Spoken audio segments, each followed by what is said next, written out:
এখানে আসলেই আমার মনটা খুব ভারী হয়ে যায়।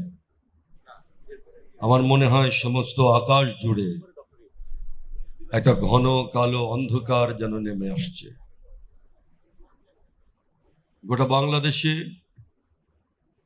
ফ্যাসিবাদের বিরুদ্ধে বা মাফিয়াদের বিরুদ্ধে যে লড়াই হয়েছে, দীর্ঘদিনের যে লড়াই, সেই লড়াই তার ভেতর দিয়ে বাংলাদেশের মানুষের মধ্যে একটা জন আকাঙ্ক্ষা সূচিত হয়েছে। আমরা জানি 1952 সাল, 62 সাল, 68, 69 সালের গণ আন্দোলন, মহান মুক্তিযুদ্ধ এবং এরশাদ বিরোধী আন্দোলনের সঙ্গে আমাদের এই জুলাই গণ অভ্যুত্থানের সকল শহীদের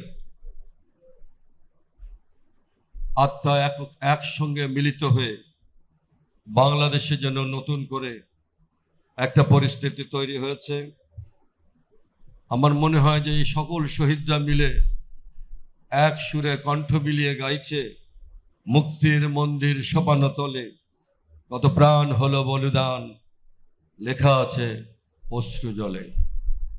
বন্ধুগণ, আমাদের যে আকাঙ্ক্ষা সূচিত হয়েছে, সকল শহীদদের যে আত্মত্যাগের ভেতর দিয়ে, দীর্ঘদিনের লড়াইয়ের ভেতর দিয়ে আজকে বাংলাদেশের সরকার, মাননীয় প্রধানমন্ত্রী জনাব তারেক রহমানের নেতৃত্বে বাংলাদেশে সেই আকাঙ্ক্ষাকে বাস্তবায়িত করতে, সেই আকাঙ্ক্ষাকে মানুষের দোরগোড়ায় পৌঁছে দেওয়ার জন্যে নিরলস কাজ করে যাচ্ছে।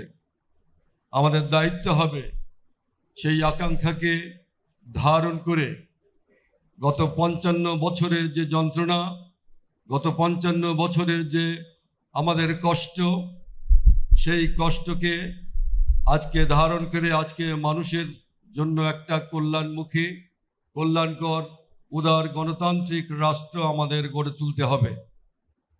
আমি খুব অনুরোধ করব, দেশে যারা আছেন, 55 বছর পর যে সমস্ত রাজনৈতিক দল আছে, সকলের কাছে আমার বিনীত আবেদন, আজকে যে সরকার জনাব তারেক রহমানের নেতৃত্বে সবেমাত্র কাজ শুরু করেছে, আসুন একবার অন্তত আমরা একসঙ্গে আমাদের সকলের হাত একসঙ্গে রেখে আমরা বাংলাদেশকে বিনির্মাণ করি আমাদের এই দেশের সকল মানুষের জন্যে। মানুষের সেই আবেগ অনুভূতিকে আমরা বোঝার চেষ্টা করি।